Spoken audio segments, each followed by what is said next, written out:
Punta Gorda, Florida, down 15%, double digits. Austin, Texas, down double digits. Cape Coral, Northport, Homosassus. Well, it's just these. Well, those three are down double digits. Why? Well, Punta Gorda, Cape Coral, this other area. I would bet this insurance. I'm doing a purchase for somebody right now in just one of these areas. The insurance is $3,600 a year. $3,600, and also these areas are starting to get really hit by some of the hurricanes and more of the weather patterns we're seeing. And then you go down through here and you do see some areas off this. But however, let's look at it this way. If you have Punta Gorda, Florida, down 16%, but if you go back to this caption, over the nation, home prices are up 2.3%. That means there's a lot of areas in the positive. So that's also a way to look at this, because I can come on daily and say, oh, Florida's in Austin, it's the worst area in the world. It's going to crash. And yeah.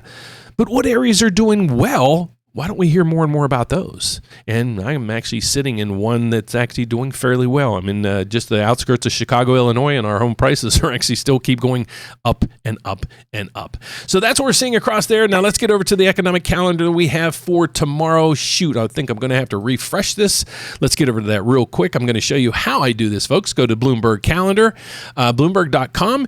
I want you to just scroll down, hit filters, and you're going to clear everything. I just want the data from the United States, so we're going to click that right through here. We want all the categories through here because we don't want to miss anything. And I want the top two most important categories there is. So this is going to give us a recap of the week, but I just want to show you what happened today. The Rick Santelli went over.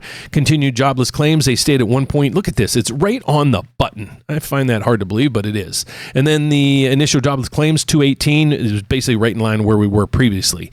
The shock and all in the markets right through here. The PCE went from 2.4 to 2.6.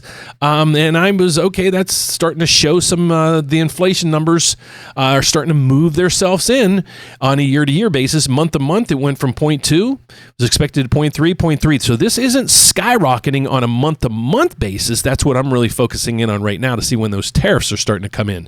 So now tomorrow, here's what the markets are waiting for. So I'm just going to tell you now, if there's a good jobs report, meaning they're expecting 106,000 new jobs to be created. Last report is 147. If it's 106, 110, 120, 150, 200, the markets aren't going to like it. And here's why. They're waiting for bad news so the Federal Reserve can react, so everybody, the government, the taxes, me and you, can get lower rates on things. And I hate to say, but it's a bad way to think of it, but that's how the markets are looking at things right now.